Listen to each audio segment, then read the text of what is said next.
Welcome to another episode of the Caroline and Glick Middle East News Hour, and I'm joined today by my regular co-host Gadi, Gadi Taub, who's back this week because we have really big news that we're covering here in Israel, and we want to make sure that we give you guys the lowdown on what's happening. So, first of all, hey Gadi, how you doing?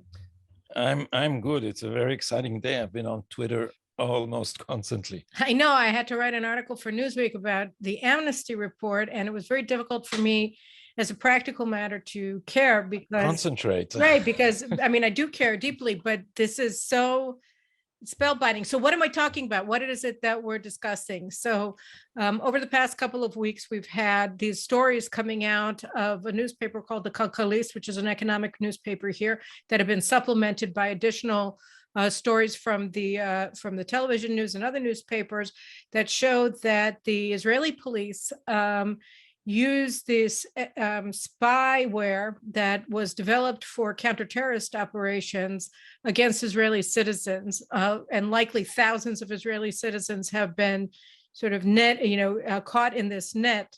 But one of the most prominent Israeli citizens that it was used against was Prime Minister Netanyahu while he was prime minister throughout the period that he was being investigated. Now, Netanyahu doesn't have a cell phone, or he didn't until he left office. So they eavesdropped on his children's cell phones and on his closest advisor's cell phones. And this is a NSO Pegasus spyware, again, that was developed for the fight against Israel's enemies. And let's give our viewers and listeners an idea of what these cyber tools are. This is military grade spyware, right, that does many illegal things. Among them, it can download your whole cell phone. It can take, without you knowing, it can take control of your cell phone. It can switch on your camera and your microphone unbeknownst to you. And there is no legal pretext for which any authority could deploy this against an Israeli citizen. The only caveat to this rule is if it's necessary to stop an impending serious crime. What they did is there was no crime. These people have committed no crime. They were spying on people without any shadow of permission. And now the press is full of questions. Shall we go Nixon on this? Who knew this and when did they know this? And the Attorney General's office and the Attorney General's office and the state prosecution's office are all claiming that they didn't know anything about it. But Gadi, this is really why I wanted to talk to you specifically today, because for your Hebrew language podcast this week, you spoke to a former senior police investigator named Avi Weiss, who was involved in a lot of the intelligence operations of the police and has intimate knowledge of the cyber capabilities and the SIGINT capabilities, the signals intelligence capabilities that the police has and that it uses. And I think in that investigation, even though it came out before this morning's latest story, which was really about, the breadth and the depth of the spying on Israeli citizens who are not even suspected of any crime, Police Commander Weiss explained to you how this all works, and we don't have to get into the nitty gritty, but just talk for a second about what we learned from him about the role of the hires up in the police force and also the relationship with the state prosecution, specifically as it relates to the investigations of Netanyahu. Yeah, because the context of all this and what people have been saying, at least on our side, is that this explains the whole coup. The police in Israel went so far in their obsession of targeting Netanyahu that without criminal pretext, they began an unbelievable fishing expedition, which was intrusive in the way we only do in counterterrorism, in order to find a crime which would then serve as the pretext for his trial. And it's amazing that they didn't find anything. And when I talked to Avi Weiss about this in my podcast, the whole trend of the in Twitter. And here in Israel, you have to understand that we have the same phenomenon that you have in the United States. It's the enmeshing through leaks of journalists and prosecutors who belong to the same social strata, have the same orientation, and exactly in the way they try to target Trump, and the newspapers cooperated. So it was also in Israel. So after this story broke out, there was a whole lull when the prosecutor's office, the attorney general's office, and its minions in the press try to say, oh, it's a marginal thing. It's some policemen went beyond what was permitted, and oh, they should pay for it, of course. And they created the air as if this was some mistake. Yeah, and it's not only that. I mean, there was another aspect to it that it's worth pointing out. I mean, they were saying that the signals intelligence unit had nothing to do with the investigations branch of the police, and therefore the information that the signals intelligence unit was amassing against people who were under investigation or were targets of an investigation. They weren't in communication with one another, and therefore the initial attempt to whitewash this entire thing was to say, well, these are two totally separate units in the police. They got nothing to do with one another, and the one hand doesn't know what the left hand doesn't know what the right hand is doing, and so everything's fine, nothing to see here. Look, a bird. So I mean, yeah, that's basically what that was the first stage, and then that. There's a funny little loop here, because when they sense the heat, the attorney general and their representatives in the press who pretend to be reporters, they said, well, nothing of this was used in the Netanyahu investigations because no criminal information was found through this illegal thing that we will punish for and all that. But then it's not important because they found nothing serious. Right. And then people on the press said, wait a minute, they used all these intrusive mechanisms and they still found nothing. So they have nothing. So that was like a funny loop in the story. But the main thing is they try to push it away on some rogue cops somewhere in some cellar. It's you imagine like the Asmuya. No, I forget the name of this TV series. You're now exposing my ignorance of television. No, but it's the undercover. It's these. But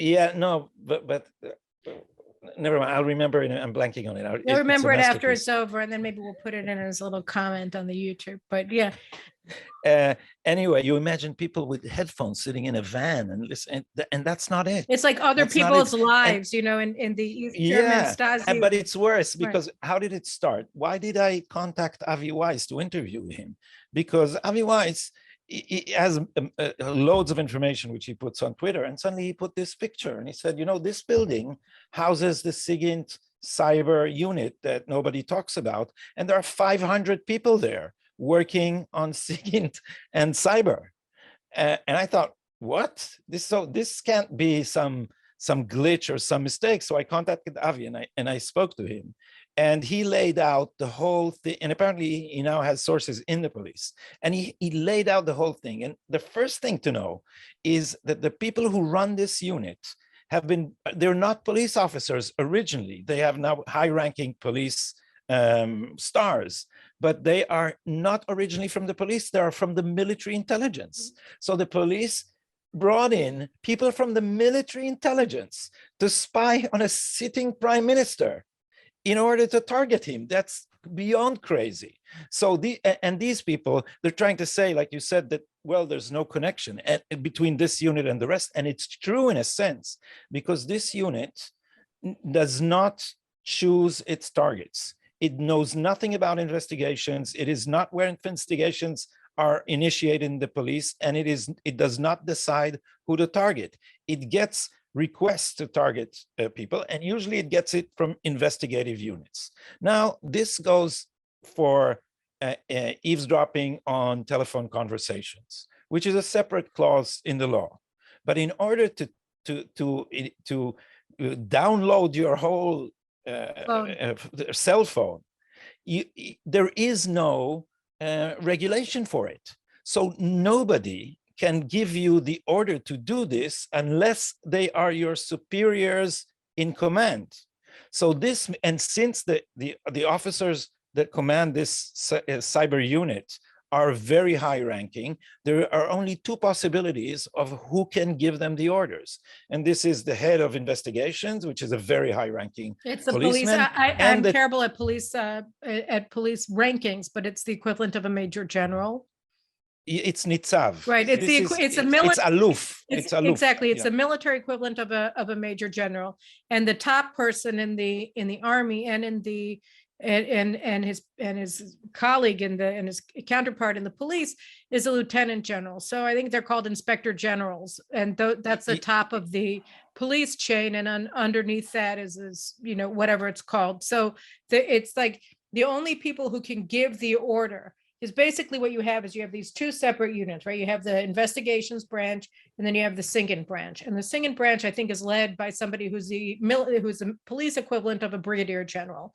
And then he can be ordered by the head of the investigations branch, who is a major general, or by the superintendent of police, who's the lieutenant general. So that all of the orders for targeting, that's what you were getting at, right? All of the orders for targeting, all of the people who were targeted, all of the people whose cell phones were taken over by this counterintelligence tool, that's supposed to be used for, the top terror commanders, the Palestinian terror commanders, Hezbollah commanders, Iranian Revolutionary Guards commanders.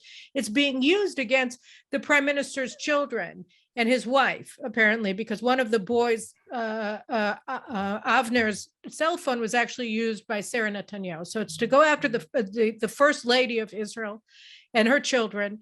It's to go after the directors general of different ministries in the government. It's to go after journalists. It's to go after editors of newspapers and websites. It's to go after, any number of people who were not suspected of or under investigation for any serious crime. So none of this was in any way justified as sort of the criminal, equivalent of a ticking time bomb in a terror case. Yeah, and so now the question was, where did this come from? And according to Avi's sources, this all came from the Attorney General and the state attorney. The two highest ranking officials. Now in Israel, these are the people who are probably the most powerful individuals in the state of Israel. They hold the fate of prime ministers in their hands. And immediately when this broke out, the Attorney General insisted on an internal investigation, not by the Internal Investigations Unit, but by the person in his office responsible for monitoring these people. So he made sure that this will not get out, or this is what he tried to do. But then it exploded in the newspaper. Now, Caroline, it's your turn to explain what newspaper that is and why we think it may have exploded there. Okay, well, let me get to that in just one second, but let me just underline what Gadi just said.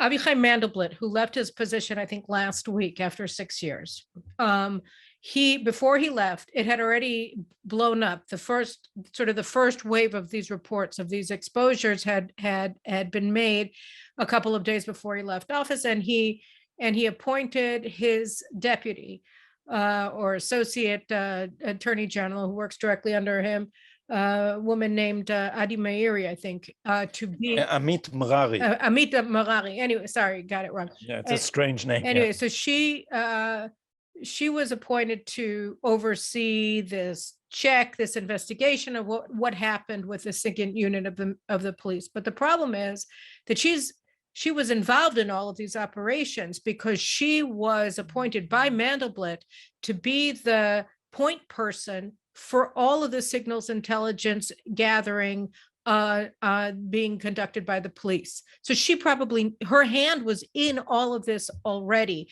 And that leads us to the second thing that I think is really important before we get into where this was published, which is what the lawyers are saying is we didn't have anything to do with this. But Avi Weiss told you something else about it, right? I mean, he said that's not true. He said that the lawyers in the Attorney General's office, in the state prosecutor's office, the very same people, the prosecutors who are prosecuting Netanyahu right now as we speak in a court of law on very weak corruption charges, that they had to have known and essentially been in the room while a lot of this was going on. Can you go into, can you explain? Maybe I'm getting it wrong, but that was no, you're not getting it wrong.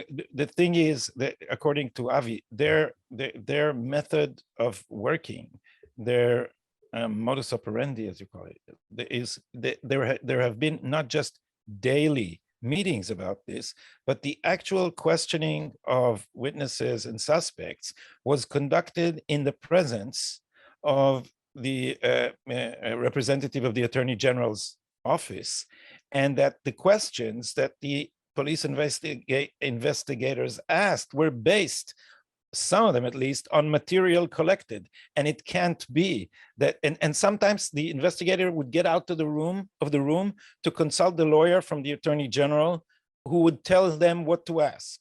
So they worked so closely that there is just no way on earth that in as much as this material was used in the investigations of the main witnesses in Netanyahu's case, they could not have not known. But the whole thing is, look, the whole thing is they build a case. What do they mean? This is a prime minister. It's supposed to be praklit melaveh, someone from the Attorney General office to supervise every step they make. And every time they commit a crime, like in the case of torturing basically Nir Hefetz, or threatening to explode his family using information probably taken illegally from his cell phone, or from the whole operation of physically following him. All this information was used in the investigation. So how come the attorney who's supposed to present the case in court doesn't know that there is information? I think the key thing that you mentioned, was that because on a certain level, you can say, well, they were involved with the investigation. And what we're talking about is an information gathering. And that was something that the police were doing without the attorneys. But here's the thing.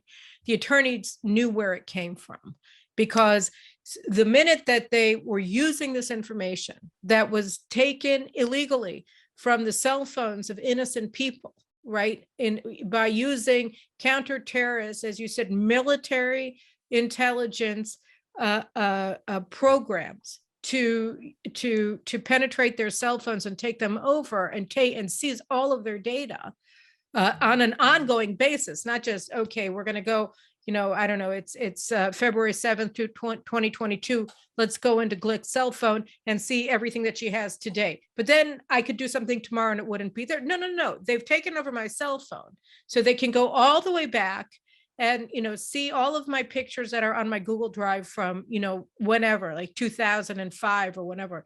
And then going forward until forever, until I die. And that's they can get into things like, for instance, some messenger programs are encrypted. I no longer trust WhatsApp since it was overtaken by Mark Zuckerberg. But there is like the Russian encryptors of Telegram or Signal. And these people, this is encrypted, and it's impossible to intercept that between cell phones. It would take then machines that need to work for days and days to decrypt it. But they can reach your interface. They don't need to encrypt anything. They can reach anything you see on your phone, they can see. So everything, you're completely naked. Everything. They can also turn that microphone of your phone when you're in a meeting, or when you're in a bedroom, or when you're in a shower. They can spy on you like you would imagine that Shmona Matayim, our cyber unit, would do on terrorists. Well, they're just sitting basically on your shoulder, watching everything that you watch, hearing everything that you hear all the time. And, so that so that you, And then a footnote to this. And now there is artificial intelligence. So it's not even that someone has to sit with headphones and listen to all your talks. You have now programs that can identify a word you're looking for, and you can just put this in in artificial intelligence supercomputer, and it should find every time you say Bibi. By the way, one of the main suspects, they never found him say Bibi.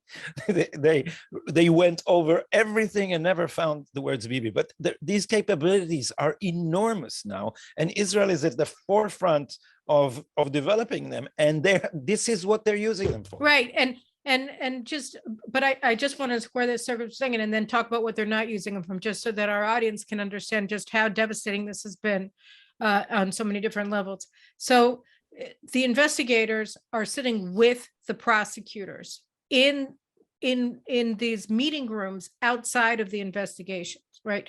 And the prosecutors, based on this illegally purloined information that they seized from innocent citizens of Israel's cell phones, they're telling them what to ask. And so the idea that's now being put forward by the Attorney General's office, by the state prosecution, in their own defense, that they had nothing to do with this, that this was all just a bunch of rogue, over-the-top police officers, it just doesn't hold up. It doesn't hold water. It doesn't make any sense. And here I just want to open parenthetically as well.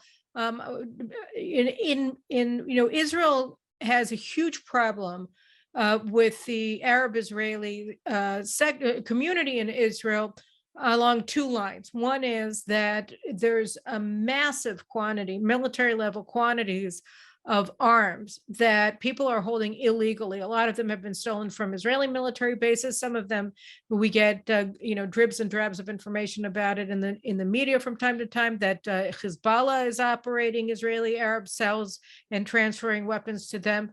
And also just illegally sold and smuggled from the Sinai Peninsula, from Jordan, Bedouin families or whatever. So we have enormous amounts of, including missiles, being held by Israeli Arabs. And, it's a major national security threat, and it has to be taken. And we also have a problem that we saw vividly in May, and we saw it again last month, along with the Jewish Arbor Day celebrations, with what's called nationalistic violence, which is irredentist violence of Arab Israelis who reject Israel's national identity as a Jewish state, and they want to conduct civil violence to undermine the state, to undermine Israeli sovereignty in various parts of Israel, in the Galilee, and most acutely today in the Negev.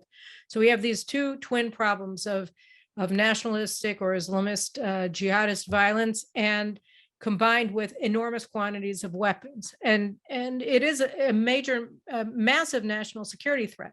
So everybody's been talking a good game since May about really trying to get serious about it. The blowhards that are running the government now, Naftali Bennett and Yair Lapid and all the rest of them, say, "Oh yeah, we're gonna handle it." They use a euphemism. They call it a crime in the Arab sector, as if this is all about Arab parents, criminal activity. Just criminal activity, and killing women because they've dishonored the family or whatever, but not anything really that rises to the level of a national security threat, because they have jihadists in their own coalition, so they it's not polite to talk about it. But at any rate, in November they had this big raid. It was a big operation. They brought in all of the operational units, of the tactical units, the SWAT teams of the Israeli military into the Negev desert in the south to seize illegal weapons. And all of these hundreds and hundreds and hundreds of policemen coming in, some of them were actually rappelling down this ladder from helicopters into a Bedouin town, and everybody's looking up and saying, what in the hell is going on? All of this Hollywood movie type policing landed Israel with 2 homemade rifles. That's it. That's all they got. And so why is it that they completely failed in their primary duty of protecting the country from this irredentist national security threat that's also transformed the Negev deserts and parts of the Galilee into just protection rackets where the rule of the jungle is the rule of the land, and everybody from shopkeepers to ranchers has to pay protection to Bedouin crime gangs unless they want to see their fields destroyed, their livestock killed, and their homes and stores torched. Okay, so that's what's going on, and the police don't do anything about that because they're too busy using all of the tools that might be helpful in going after this threat against the prime minister and his family and his friends and his colleagues and his advisors, and against other Israelis who, are not politically bunch of mayors who were wrongly suspected of corruption, and all of the charges against all of them were dropped because they were not guilty. Same thing with a supermarket magnate. I mean, they just completely, they went crazy. So that's but just, but the thing is, Caroline, that these are the priorities of the ruling class. What this did in the public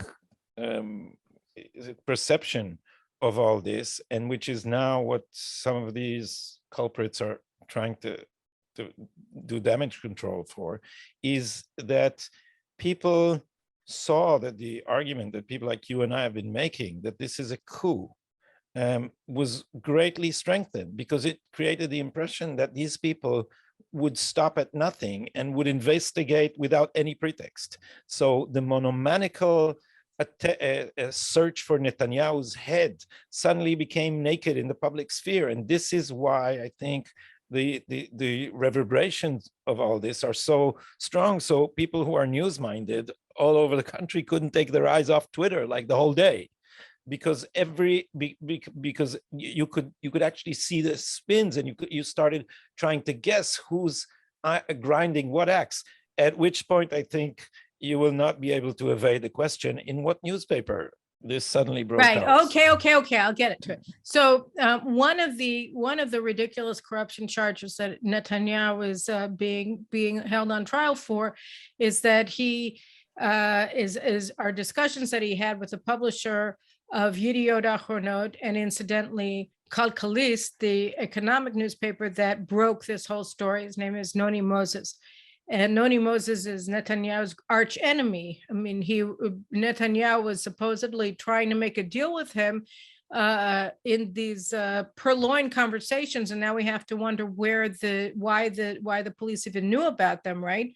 Where the two of them were discussing the possibility of Netanyahu talking to Sheldon Adelson, who the late Sheldon Adelson now, but who was the owner and publisher of Israel Hayom, the paper that I work for, and asking him to curtail his circulation, and in exchange, Noni Moses would give Netanyahu more positive coverage. So I don't remember what Netanyahu is accused of in this case. I think it's breach of trust or some concocted thing. But Noni Moses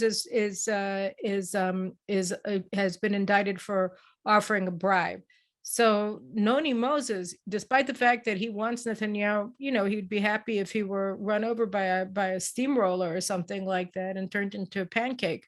But he's the one who broke the story. And what do you make of that, Mr. Taub, Dr. Taub, Professor Taub? Well, the hypothesis that I've been hearing is that Moses, who doesn't want to go to jail, he's a very prominent businessman, very rich, used to a good life, very powerful. I think the most important thing about Moses is that he's incredibly powerful. I mean, more than anything else. Yeah, and he owns other assets, including parts of television stations. It's a really, his paper is a really big operation. It has many newspapers too. So this is like a Rupert Murdoch kind of empire, and he doesn't want to go to jail. So he banked on a plea deal that for 2 weeks we were biting our nails because there were rumors that Netanyahu has given up and is going to sign a plea deal, which would demand that he leave politics, and in return he'll get some slap on the wrist. And for a while it looked like he would do this, and then he backed off this, and And then if he would have taken the plea deal, it would have canceled case 2000, in which Noni Moses is implicated, is indicted for attempt of bribery. Right. So if this case is dropped, then Noni Moses is off the hook. Now, when that didn't come through, he looked for another way to get Netanyahu out of this so that he can get out of it. And so in Israel, there is I don't know that it's been used in any important case, but there is the idea of Hagana min hatzedek, protection from procedure, I guess would be the way to say it. It's if a person has been harmed unjustly from the due process, or some undue processes that the police or the investigative authorities have been implementing, and has already paid an unbearable price and unjustly, so he can plead protection from justice. And this is, and in this case, it would seem like Netanyahu has a very good case, because if in this investigation, which ended up with in Hebrew we say the mountain ended up with a mouse. Well, it's a mountain. Mountains turn into molehills. They made a mountain out of a molehill, and this is a molehill. But it's not even a molehill. It's nothing. No, it's almost nothing. But think also of the United States, because this is so they have been using the state's most state-of-the-art spying powers in order to create a fishing expedition, which ended up in removing the prime minister. Now, I just want to make sure that we don't miss this point, because it's crucially important. The role of the whole investigation was not necessarily the trial. And I always say this: the key to understanding what happened here are the leaks, because what happened essentially is that, and we talked about this, Caroline, when we talked with Lee, is that the huge investigative powers of the state have been, in essence, the investigative branch of newspapers.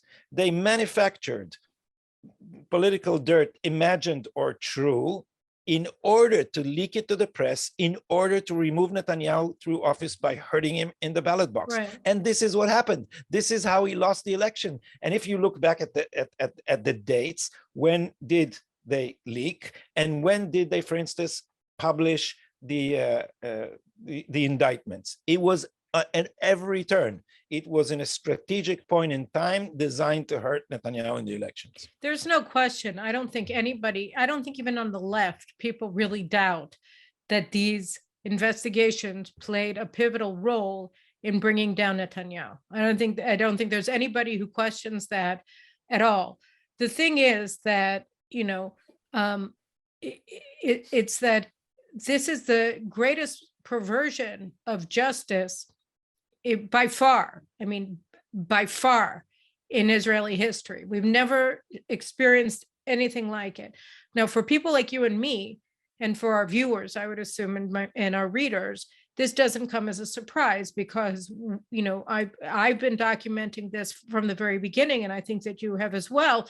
The way that, but we don't count. We are conspiracy theories. But I mean, that's it's really funny, because that's what they're trying to say. Oh, Caroline, well, you were opposed to you don't have any say in this because you were opposed to the charges against Netanyahu from the get-go. Yeah, so this just proves that I was right. This is just more information, not that I even needed it to prove the case, that these were trumped up charges that were completely politically motivated. But I think that one of the things that's really important to note here about the plea deal that didn't go through, and my husband and I were talking about it over the couple of weeks that this was going on. Said, everybody's saying, well, Netanyahu started the conversation. It all came from him.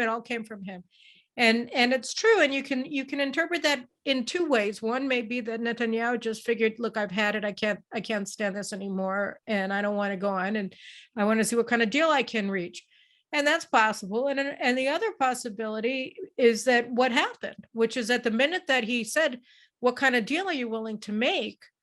The people who were saying that, the Mandelblitz and Shiny Tzans, Liad Ben Ari, the media, The Attorney General's office and the state prosecution's office and the media, which, as you say, was a full partner from the outset of this entire ordeal.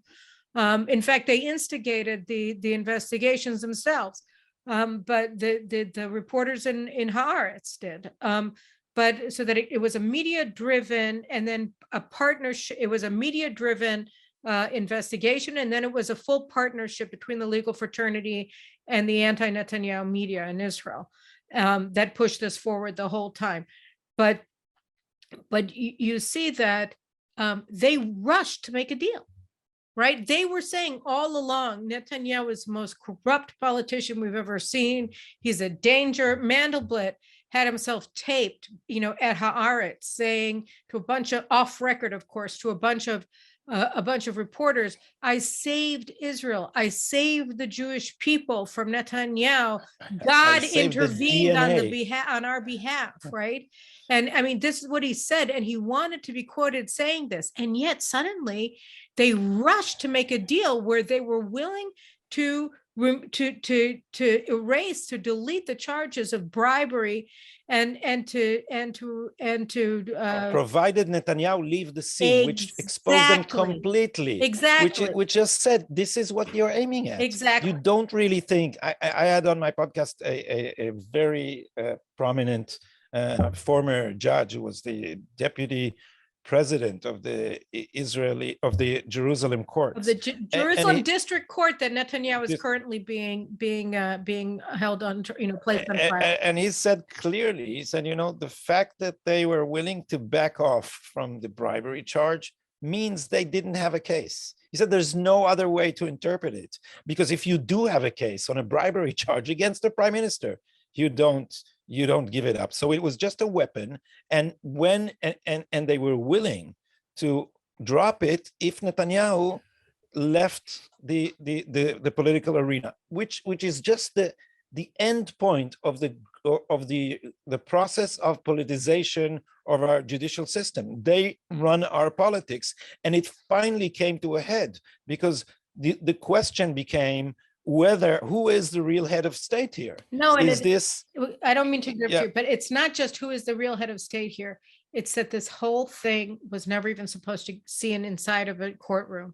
Because as we saw, the whole case has fallen apart. They're on their 10th witness or 11th witness, and every single witness, they're all prosecution witnesses, and a half minute on the stand, and they all become defense witnesses because they have no case. And the point was, they were trying to intimidate Netanyahu out to leave office, that he would cut a deal. He was supposed to cut a deal in 2017, and then in 2018, and then in 2019 and 20, and he never cut a deal. And that's why they kept having to go ahead more and more and more with these. It is one tough nut to crack, Netanyahu. Right. So he's really such amazing. A jerk, right? I mean, right. He's our jerk. He wouldn't quit. And so it almost makes you think that he was that devious, that he said, okay, let's give it a run. But what are you willing to give me? And that showed the whole I'll put my money on that. I'll put my money on that because, a friend of mine who is a very astute political observer, who is not an Israeli, but he's really smart. And he said, I've been watching he's smart, this from even afar. though he's not an Israeli? How is that possible? Yeah, there's a few of these people. You got to be careful. Oh, yeah, right. You got to be careful because you might run into them. So he said, I've been watching this from afar, and let me tell you, he said, there would be no plea deal. No way a person like Netanyahu, who sees himself as a historical figure, will leave the office in disgrace. No way. And disgrace is actually the term that the Attorney General's office demanded, because though it's not a legal clause, it doesn't appear in our legal code. There's no such thing as turpitude. There's no such crime. No, they call it disgrace. Moral turpitude. They say you have to agree that you acted in a manner that is stained with moral turpitude, and if you did, because what these terms mean is that there's a law in Israel that if you leave office under these conditions, under moral turpitude, I didn't know the term till now, then you can't go back to serving as you can't become an elected representative again for 7 years. So this is what they're demanding. They calculated Netanyahu is 72 years old. Okay, we'll push him out of the arena for 7 years. He'll be almost 80. It will be hopeless. That was and they exposed themselves in so many ways. So now, in order to not see this as a coup, you need to deny so many things that it's nearing a breaking point, which is why I've been telling my friends for a while now, everybody you know is depressed because, oh, look at this, the conspiracy is so wide. They hold every nook and cranny of the power structure of the state in Israel, and there's no way to, no Archimedean point from which to exercise some power on them. But that's not the way to see it, because even the most cynical players eventually need to run into the fact that you need the public to have confidence in you. And if public confidence wanes, then at some point something will give. And these somethings can be many. And partly what happened, and this I know from Avi Weiss, is that we have sophisticated analysis of why Noni Moses and his newspaper are now putting this forward and so forth. But he said, I told him all this, and he said, from my point of view, he said, there's just more leaks now. More people are willing to talk to me, because more people are fed up, more people feel it's unjust, more people do things that they no longer believe in.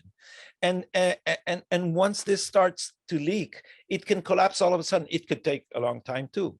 The Soviet Union, why would someone like Stalin, who holds power over everything, invest so much in creating the illusion of public confidence? And in not just illusion, but in investing so much in making people believe in him. I joked today on Twitter that the whole way the Attorney General is acting is like if Stalin would have known. He never knew, he never knew of these horrible things going. So even if you're a dictator, you need to cultivate public confidence. And once this is gone, and all this seems completely cynical, and everything is contaminated now, everything, including the election of this weird Frankenstein coalition. They have been elected into office by virtue of this coup. By virtue of this coup, they owe their power entirely to the coup. But so who's going to believe them? But now this is where I want to land us, because I know we don't have a lot more time to talk, and I do want to talk about this. I find the discussion right now, what everybody is saying in the government is we're gonna have a governmental inquiry. We're gonna have a public inquiry into what happened, a governmental inquiry. And rest assured. Now, I hate inquiries. I hate committees of inquiry or commissions of inquiry or whatever you want to call them, because and I'll just give a brief explanation. In 2006, we were run by a very similar government in terms of its mass incompetence. And we found ourselves in a war with Hezbollah in the north and with Hamas in the south that became known, I think wrongly, as the Second Lebanon War. It was the first Israel-Iran war. And we fought really, really badly, not because our soldiers were bad, our soldiers were excellent, but because the prime minister was an incompetent doofus, and the defense minister didn't know how to open a pair of binoculars, and the chief of staff was a pilot who had never seen war from less than 30,000 feet. So none of them knew how to fight a war, and they all did it incredibly incompetently. And there was incredible rage on the part of the public during the war and then after the war due to their incompetence, and there was this groundswell of public demand for elections. And you had, the Alexandroni Brigade, which is a reserve paratrooper brigade, that when they got decommissioned, the soldiers started marching to Jerusalem to demand the resignation of the government. And they got waylaid by the left. The left figured out a great way to save their government, because they knew that the right would come to power in 2006 if they didn't save their government. By the way, it was the same person behind it as was behind this thing with Bibi Netanyahu, which is a person well named Raviv Drucker. So what he did was he claimed that the soldiers that just got off the battlefield didn't even go home and started marching to Jerusalem, that they were actually right-wing agitators and relatives of people who had been expelled the previous year from Gaza and that they were trying to, and that this was a right-wing thing. It wasn't a public outcry. Ooh, isn't that a January 6th maneuver? Right. Yeah. And so he said that they were illegitimate. And then he and Eliezer Shraga from the Committee for whatever, the Quality Government or whatever it's called, who's now like the high priest, transparency in government, who's the high priest of all of the legal fraternity, our legal cult. So they got together and put out a demand of their own for a commission of inquiry that should be led by a retired judge. So they got the retired Supreme Court Justice Vinograd to be in charge of this commission of inquiry that would look into everything, except they made it a joke because they said they had to start from the 1st of June 2000, meaning the day after Israel unilaterally withdrew from Lebanon. And the reason why we had the war in 2006 was because of what happened May 31st, 2000, which was that we gave South Lebanon to Hezbollah as a gift. Okay. But anyway, the point here is that they deflected.